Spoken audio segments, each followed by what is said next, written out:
지금은 마태복음을 우리가 묵상하고 있습니다. 사복음서라고 하죠. 복음이라고 하는 건 복된 소식이고, 왜 복된 소식이냐면 우리에게 구원, 천국이 허락된 소식들입니다. 죄를 사하여 주시고 우리에게 천국을 허락되게 해주신 거죠. 그게 복음입니다. 그래서 마태복음, 사실 사복음서를 쭉 읽는 동안은 이 복음에 관해서 우리가 계속 묵상하게 될 것입니다. 오늘도 역시 천국에 관해서, 킹덤 오브 헤븐에 관해서 묵상할 겁니다. 그래서 어제와 같이 저 높은 곳을 향하여를 한번 또 다시 찬양을 한번 해보았습니다. 오늘도 저 높은 곳을 향하여 날마다 나아가는 그런 자세로 말씀을 묵상해 보려고 합니다. 1절부터 좀 보겠습니다. 1절입니다. 그때에 본붕왕 헤롯이 예수의 소문을 듣고, 이렇게 되어 있는데, 그때에, 그러니까 과거를 얘기합니다. 지금 이 기록되는 게 아니라 옛날 옛적은 아니어도 좀 오래된 그 과거 어떤 시점에 본붕왕 헤롯이 예수의 소문을 듣고, 이렇게 되어 있습니다. 헤롯 가문이, 이 헤롯 왕은 우리가 예수님 때 핍박받았던 헤롯이 아닙니다. 헤롯 가문이 헤롯이라고 하는 이름을 계속 씁니다. 그래서 한 4대에 걸쳐서 무슨 헤롯 이렇게 나옵니다. 그래서 헤롯 안티파스, 헤롯 아그리파, 헤롯 필립스 이렇게 쭉 씁니다. 그래서 헷갈리는데, 요 헤롯은요, 예수님 때 썼던 헤롯 대왕은 아닙니다. 헤롯 대왕, 헤롯 그레이트라고 하는 사람이 있고요. 아버지도 헤롯입니다. 아들들도 헤롯이에요. 그래서 이 헤롯 대왕의 둘째 아들 본붕왕 헤롯 안티파스를 얘기합니다. 지금 여기 나오는 건 헤롯 안티파스입니다. 어디냐면 갈릴리 지방, 가나안 지방의 갈릴리 호수 왼쪽 편을 담당하고 있는 겁니다. 그 로마 시대에 하나의 이스라엘을 다스리다가 헤롯 대왕이 아들 3명에게 3군데로 나누어서 이스라엘을 통치하게 했습니다. 그래서 이 본붕왕입니다. 조금만 생각할 게 있는데, 가나안 땅이, 이스라엘 땅이 강원도 땅만 합니다. 거길 3군데로 나누어서 통치하는 본붕왕입니다. 그러니까 사실상 정말로는 큰 왕은 아니죠. 이스라엘 자체를 다스리는 것도 아니고, 지금으로 얘기하면 어느 한 지방관 정도, 그러니까 우리나라면 경기도지사 이 정도도 안 될 수 있습니다. 크기는 강원도의 3분의 1을 다스리는 거니까. 왜 그렇게 이야기하냐면요, 이분이 교만이 끝을 이룹니다. 신하들에게, 2절인데, 신하들에게 이르되 이는 세례 요한이라 그가 죽은 자 가운데서 살아났으니 그러므로 이런 능력이 그 속에서 역사하는도다 하더라. 전에 헤롯이 그 동생 빌립의 아내 헤로디아의 일로 요한을 잡아 결박하여 옥에 가두었으니, 여기까지 하고 다시 보겠습니다. 요한이요, 헤롯한테 뭐라고 했습니다. 왜 뭐라 그랬냐면,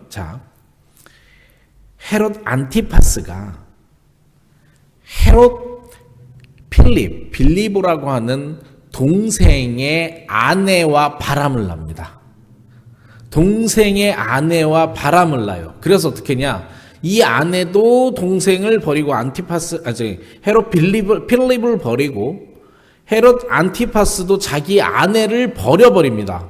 특이한 건 이때는 중혼이 가능하므로 바람을 났어도 그냥 아내를 유지할 수 있었는데 아내와 이혼을 해버립니다. 아내를 버렸습니다. 아마도 시기 질투가 강했던 것 같아요. 그렇게 돼가지고 이걸 갖다가 요한이 옳지 않다라고 비난을 합니다. 이 비난을 하는데, 이 비난을 듣는 것이 아니라 이 비난 때문에 두 사람 다 열을 받습니다. 그렇게 하고 지나갔는데요. 4절입니다. 이는 요한이 헤롯에게 말하되 당신이 그 여자를 차지한 것이 옳지 아니하였음이라 라고 말하니까, 그러고 지나갔어요. 5절입니다. 헤롯이 요한을 죽이려 하되 무리가 그를 선지자로 여기고 그들을 두려워하니라. 못 죽인 이유가, 죽이고 싶었는데 못 죽인 이유가요, 밀란이 일어날까 합니다. 왜냐하면 사람들이 요한을 존경했으니까. 근데 밀란이 일어나는 게 왜 문제냐면요. 자, 로마의 속국 시대입니다. 본붕왕도 로마 총독, 정확하게는 로마 황제의 인정을 받아서 다스리는 건데, 이분이 한 번만 밀란이 일어나면 너 잘릴 거야 라고 이미 경고도 받은 상태예요. 그래서 밀란이 일어나면 자신이 본붕왕이라고 하는 거에서 밀려나야 되기 때문에 밀란이 일어날까봐 요한을 죽이지 못하고 있는 상태입니다. 그런데 마침 이 헤롯의 생일이 되어서 6절입니다. 헤로디아의 딸이, 바람난 여자의 딸이 연석 가운데서 춤을 추어 헤롯을 기쁘게 하니, 사실상 조카입니다. 사실상 조카인데 이 조카가 춤을 추는 것을 보고 기뻐합니다. 여기서 조금 생각할 게 있습니다. 왕의 생일날 술잔치가 있었겠죠. 그리고 조카의 춤을 추면서 기분이 좋아집니다. 그때 헤롯이 맹세로 그에게 무엇이든지 달라는 대로 주겠다고 약속하거늘, 여기까지요. 조카의 춤을 보고 무엇이든지 달라는 대로 주겠다 그러는데 이게요, 교만의 끝입니다. 왜 그러냐면요, 여러분 에스더서 보면 이 왕이 에스더에게 나라의 절반이라도 주겠다 이런 약속을 하는데, 이거는요 엄청난 권위에 있는 자들이 해야 됩니다. 지금 지방의 어떤 분봉왕으로서 할 말이 아닌 거예요. 엄청난 뭐라 그럴까? 호기를 자만 사람들 앞에서 술 먹고 이러는 거예요. 너 나라의 절반도 줄게 막 이렇게 표현하고 있는 겁니다. 그런데요, 이 딸이 정말 웃깁니다. 어머니한테 가서 엄마 뭘 달라 그럴까? 이렇게 물어봅니다. 그랬더니 이 샬로메라고 하는 딸 이름이, 헤로디아가요, 요한의 머리를 따서 쟁반, 소반 위에 올려서 달라고 해라. 황당하지 않습니까? 아니, 뭐 좀 더 귀한 걸 더 달라고 할 게 있잖아요. 그런데 복수심에 불타올라서 사람의 머리, 그것도 존경받는, 함부로 건들 수 없는 자의 머리를 달라고 합니다. 9절입니다. 왕이 근심하나 자기가 맹세한 것과 함께 앉은 사람 때문에 주라고 명하니 사람을 보내어 옥에서 요한의 목을 베어 그 머리를 소반에 얹어 그 소녀에게 주니 그가 자기 어머니에게로 가져가니라. 그리고 요한의 제자들이 와서 시체를 가져갑니다. 조금 너무 허무한 죽음이지 않습니까? 요한이 어떤 사람입니까? 예수님께서 입으로 여자가 낳은 자들 중에, 사람 중에 가장 높은 자, 큰 자라고 얘기했어요. 그런 요한의 죽음이 허무해요. 한 소녀의 요구에 의해서 죽음을 당해버려요. 그것도 목이 쟁반 위에 올려서 바쳐져요, 그 소녀에게. 이분은요, 제가 아는 한 성경의 인물 중에 사실상 거의 실수가 없는 분이 가장 요한입니다. 한번 보세요. 모세 실수 있었고요, 다윗 왕도 실수 있었고요, 솔로몬 엄청난 죄를 짓습니다. 사실은요, 많은 여자들과 혼합 종교를 들여오는 게 솔로몬이에요. 이분요, 광야에서 경건한 생활을 했고요, 메뚜기와 석창이라고 되어 있는데, 이 메뚜기는 쥐엄나무 열매 같은 이겁니다. 영어로 로터스라고 해서 메뚜기로 해석된 것 뿐이지 완두콩 같은 콩 열매입니다. 이 콩 열매와 석청, 들의 꿀들을 먹으면서 살았고요. 낙타 가죽으로 옷을 입었어요. 비단 옷이나 이런 가벼운 것도 아니에요. 그러면서 장가도 안 갔고요. 오직 회개를 선포하고 사람들한테 세례를 주고 다녔어요. 사실상 성경의 인물 중에서 어쩌면 가장 경건한 생활을 했던 사람인데 정말 허무하게 죽습니다. 제가 왜 세례 요한의 얘기를 또다시 이야기를 하냐면, 오늘 말씀을 묵상하면서 제가 약간 이해가 안 됐던 것이 있습니다. 무엇이 이해가 안 됐고 무엇이 궁금했냐면, 13장은, 어저께 묵상한 13장은 잘 보세요. 7가지 천국에 관한 비유, 정확하게는 7가지 천국에 들어갈 수 있는 자들에 대한 비유입니다. 그리고 요한의 죽음이 이야기가 나오고 그 다음이 예수님께서 여러 병자를 고치시고 우리가 가장 많이 알고 있는 오병이어의 기적을 보여주십니다. 그러면 이렇게 쭉 맥락으로 보면 세례 요한의 이야기가 사이에 왜 들어갔을까? 굳이 맥락이 이렇게 흐름이 안 맞아요. 저의 묵상 가운데. 그래서 사실은 진짜로는 아는 목사님의 도움을 받았습니다. 내가 이렇게 해서 고민이 있는데 어떻겠습니까? 하고 물었더니 아는 목사님께서 이렇게 여러 얘기 나오다가 한번 13장의 주제가 천국이고 킹덤, 하나님의 왕국이 주제니까 왕국으로 한번 다시 읽어보면 어떻겠냐라고 해서 다시 읽어봤습니다. 그리고 깨달음을 하나 얻었고요. 사실 마태복음은 예수를 왕으로 그려놓습니다. 그러니까 마태복음을 읽을 때는 예수의 왕권에 대해서 읽어가는 것이 바른 읽음입니다. 마태의 주제가 그래요. 그래서 예수 왕, 킹덤 오브 헤븐으로 읽으니까 약간 대칭되는 구조가 있고 저한테 깨달음이 있어서 함께 나눠보려고 합니다. 13장을요. 어제 얘기했죠. 킹덤 오브 헤븐.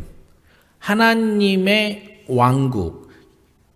하늘의 왕국. 이것은 천국이라고 번역하지만 우리는 어떻다 그랬어요? 파라다이스를 묵상하지만 정말 천국의 개념은 통치의 개념이라 그랬잖아요. 다스림의 개념입니다. 그리고 어제 묵상한 대로 이곳은 아무나 들어갈 수 있는 것이 아니라 비유를 깨달은 자들이 들어갈 수 있고 비유를 깨닫지 못한 자 못 들어갈 수 있는 거예요. 모두가 누릴 수 있는 천국이 아니죠. 그러면서 악한 자들은 불쏘시개로 나중에 다 불태워질 것이다 라고 이야기를 합니다. 그런데 그 예를 들어준 것이 저는 이제 세례 요한의 이야기라고 생각을 합니다. 그리고 봤더니 오늘 읽었던 본문은 세례 요한의 이야기가 아닙니다. 세례 요한은요, 이야기의 주인공이 아니라 이 이야기의 주인공은 헤롯이었습니다. 세상 왕. 여기서 세상 왕들에 대한 것들을 어떤지를 보여주는 겁니다. 아까 보셨습니까? 세상 왕이요.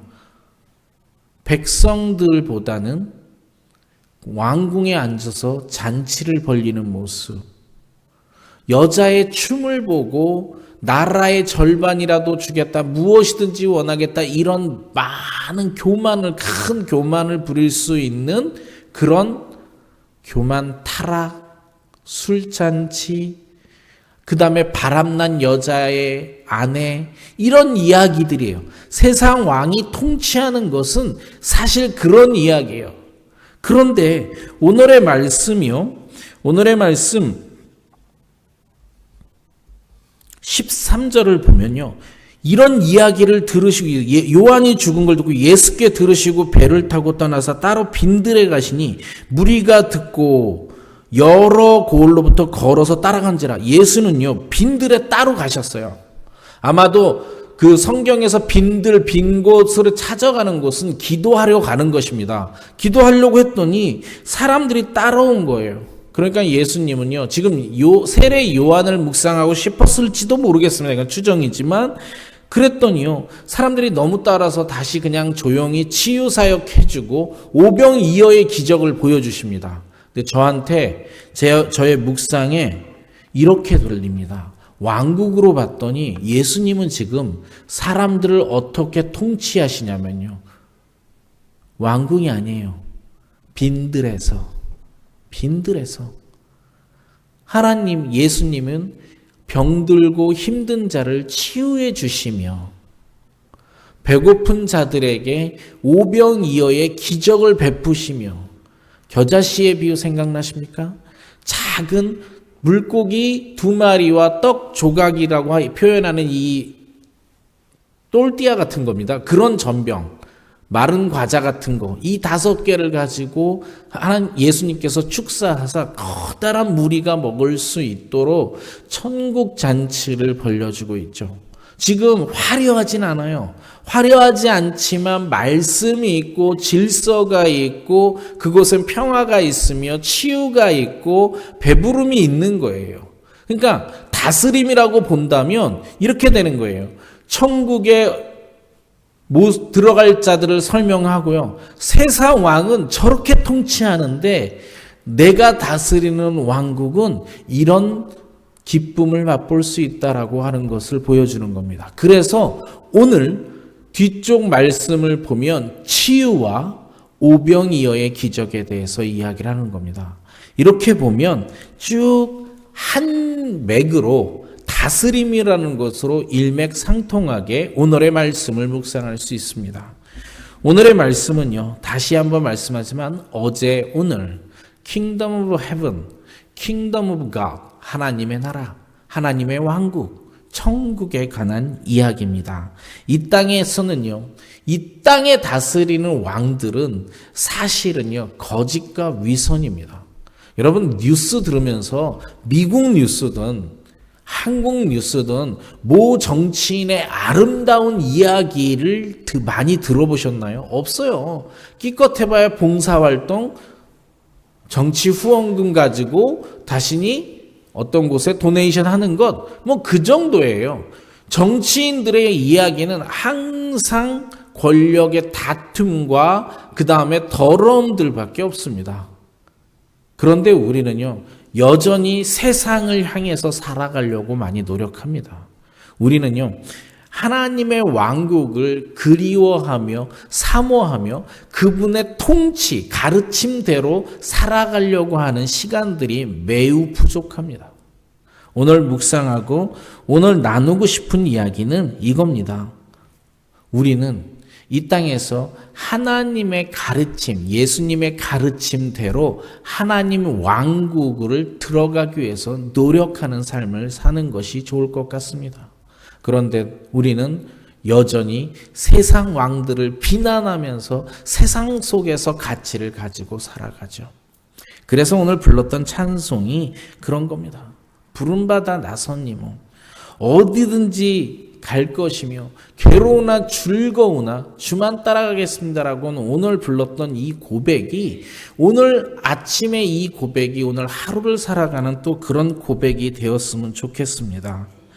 그곳은 언제나 빛과 사랑이 넘쳐나는 곳입니다. 어제 오늘 천국을 묵상했는데요. 천국 어저께 강조한 대로 아무나 갈 수 없습니다. 선택되어진 자들에게만 갈 수 있는 거예요. 비유를 이해한 자, 예수 그리스도를 믿는 자, 그리고 왕궁이 아니라 들판에 나가 겸손하게 살아가는 자들, 예수님의 말씀을 쫓아가는 사람들에게 예수님께서는 다스림으로 우리에게 평안을 주실 것입니다. 어제 오늘 천국을 묵상했고요. 오늘 다시 한번 우리 예수님만 따라가는 그런 마음의 자세를 묵상하는 하루가 되었으면 좋겠습니다. 잠시 우리 천국을 묵상하시고요. 제가 또 마무리 기도하겠습니다.